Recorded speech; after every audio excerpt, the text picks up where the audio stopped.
Hello, everyone, and welcome back to today's episode. In today's video, we're going to be talking about economics, which is, I think, one of the most interesting and applicable subjects in the entire IBDP program. Today's video, we're going to be talking about Paper 1 format. And Paper 1 is extremely important to nail down and have a perfect format over because it accounts for 40% for standard level students of your entire grade. So 40% of your entire grade is determined by this paper. For higher level students, it's 30% of your overall grade. So it's really important to nail these down and make sure that you get the best score out of this paper as possible.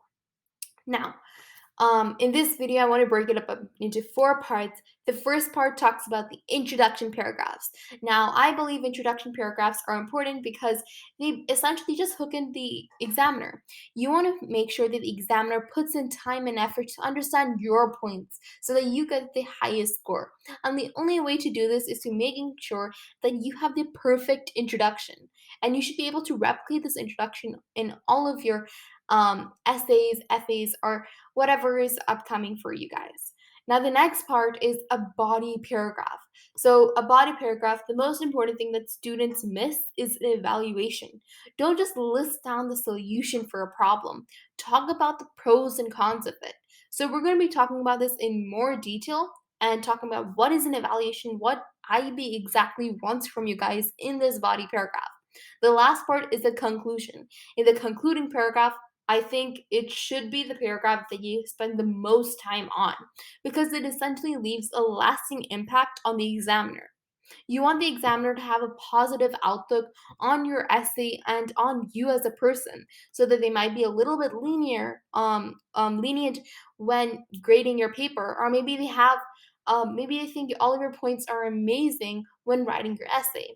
You want to make sure that you look like a hardworking student who has put in a lot of time and effort into this essay and that you deserve a 7 in economics. The last part is graphs. So I think graphs aren't talked about as much and they're extremely important. Without graphs, even if you have a proper evaluation or if you have a proper structure, it means nothing. So we're going to be talking about the graphs and why graphs are important and what graphs to actually draw. There are millions of graphs in the entire textbook. So which one do I choose and how do I choose which one to draw? So, in my introduction paragraph, I like to include 2 things, what I call the 2Ds, which is define and diagram. So, in define, I don't want to you know, randomly state all the definitions that I know. There's probably thousands of definitions in the entire textbook. Don't start from the beginning. What is supply, demand, and all these things if you're trying to talk about a question on externalities. You don't want to do that. What I want you to do, or what I at least try to do, is I try to think about the textbook in my mind. How does the author of my textbook introduce this topic? In externalities, at least in my book, the author introduces it by talking about a scenario such as a factory belching out smoke and pollutants in the air. And from there they talk about common access resources, common pool resources, and all these different types of resources. Then they talk about the externalities and the 4 types of externalities. Again, we just want to try to mimic this flow chart in your head and try to replicate that on your actual response. Doing this will help not waste time thinking about what should my flowchart be, what should my ideas go from and to. You don't want to spend time thinking about the overall format of the essay. You want to just be writing down all the points that you know. Now, the second D, which is diagram here, I want you to think of the simplest diagram that your author has given.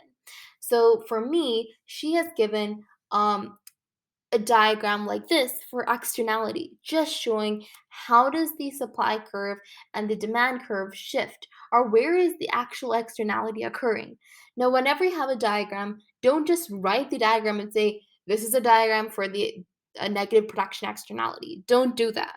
Try to define or describe what does Q star mean? What does Q1 mean? What are all these symbols mean? What is welfare lost? Where is it represented in this diagram? Make sure that your diagrams are large enough and they're clear for the examiner to give. to examiner to read. You don't want the examiner to be struggling to try to read your diagram. They'll be confused and they'll be frustrated, and they're probably going to give you a worse mark than ex- um, than you you know than you should have gotten. So, try to describe everything in detail and describe every feature of the diagram. I can't stress this enough, but describe every feature of the diagram. This is extremely important.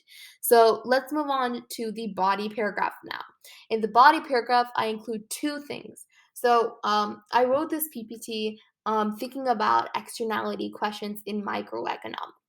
So, whenever you're having a microeconomic question, they're probably going to ask you about negative production externalities and how do you fix it. Market-based policies, self-governance, our international agreements. There's all of these different policies that you can implement and different solutions that can actually fix the externality. So I would split up each paragraph for one solution, and it's important to give enough space and enough context for each thing. So for the solution, you should use 2 to 3 sentences just describing what the solution is. Right. So don't just state that a carbon tax is a tax for carbon. Don't I mean that's not an ideal definition as well, but try to use the exact definition or whatever you can remember and try to extrapolate that. Try to explain that a little bit more in detail. So I've mentioned here you should use it not in 1 to 2 words, 1 to 2 sentences. That should be correct. The next thing you should do is draw the diagram that's given. So think about again, go back to your textbook and think about how did they describe this? Did they describe it this way or this way or this way? Try to use that and try to introduce one solution. Now, evaluation, some textbooks have it, some textbooks don't, but regardless of what you have, you should have these 4 points. The first one, positives. You should talk about all the positives of this product, right? Of this solution. Just mention it, list it on and on and on. And also use positive transitions when doing this. Don't use on the other hand in the middle. Don't go positive, negative, positive, negative. Start with positive and continue with positive till your last positive point that you remember. Now go to some negative points. Say something like, we can't determine the effectiveness of the solution without considering both sides of the argument, and then transition to the negative aspects of it. You could again use negative transition words such as on the other hand or alternatively. Something like that would help the examiner understand that you are transferring from a positive argument to a negative argument. Now, the last aspect of it, or second to last aspect to it, is an overarching statement. So you want to describe something in your own words and relate it back to the question. Without relating it back to the question, the examiner just thinks you're listing down positive and negative points. And this step, I think, is extremely crucial to getting a 7. It is extremely crucial, okay? Please make sure that all of you guys do this. So I've given a sample right here. Let's suppose we have negative production externalities and I am talking about carbon taxes versus tradable permits in this question. So first, I would define what a carbon tax is and introduce it similar to how my textbook did. Again, do not remember exactly word for word what the textbook describes it. Don't do anything like that. Plagiarism, I know it goes against IB academic honesty and all these stuff. So don't try to do that. Try to phrase it in your own words, carbon tax in 1 to 2 sentences, and then finish it off there. Now draw a diagram for this carbon tax and describe it in a similar manner how we described it here. You have to think about every feature of this diagram and write something about it. I wanted you to do the same thing for this graph. Now, for each solution, one graph, you have to choose one graph. If it's not given in your textbook, it's probably not an important solution and it's probably not going to come in the exam. But in the chance that it does come in the exam, you don't have to draw a graph there. For whatever graphs that you're given in your textbook, draw those graphs. Try to remember these graphs. So personally, what I do is that before the night of the exam, or when preparing as well, you can do this exercise. Try to draw all the diagrams from the beginning to until where you're tested at. So if it's from negative production externalities, draw from the beginning from supply to demand all the way to the end of externalities. And make sure you draw every graph correctly and verify it with the textbook. Now, the second thing we could do here is that positive points, right? You're supposed to give one positive and one negative points in the evaluation. So a positive point could be economics prefer market-based solutions as they internalize the externality. A negative point could be that they're regressive in nature, taxing the less fortunate harsher than the more fortunate and the more fortunate, less harsher. So, again, here, try to use proper economics terminology and use a formal language here. You're not talking to your best friend, you're talking to an examiner and you're trying to get marks here. So, instead of using the poorer, the richer, don't use those words. Use the less fortunate and the more fortunate. You don't want to offend anybody through accident. Try to get a lower score. Now, the overarching statement, this is something I kind of use in all of my points, the last part. So, um, I think this is also something that's in the IA checklists as well, in all of them, I guess. So here it's, though effective in theory, nothing is perfect in the real world. While theoretically, we may hope for a tax to completely internalize the externality, in reality, we can only hope for a slight shift in the curve, partially eliminating the externality. So here what I've mentioned is that in the in I mean theoretically, economics implies that you're going to completely internalize the externality. However, in the real world, due to politically unacceptable natures of the tax or some other reason, it's not going to completely internalize the externality. We can only hope for a slighter reduction in the externality, but not for complete elimination of the externality. So it's really important to mention this in every essay. Somewhere or another, you're going to get this opportunity to talk about reality versus theoretical economics. So make sure that this point is there in every paragraph, if not in every essay. Now, the conclusion. Again, I've mentioned it's really important and makes a lasting impact on the examiner, so you should make sure that you include all of these points. So summarize all the solutions you gave. Just one line for each solution. If it's an insignificant part, you can combine them with another solution which has a similar properties or similar nature. So one significant positive, one significant negative. Don't list down all the positives and negatives in the conclusion again. It's not your body paragraph. Just take one positive, one negative.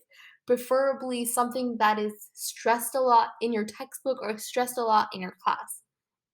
Now, again, I've mentioned this in the previous slide, but make sure you talk about how theoretical economics is different in the real world.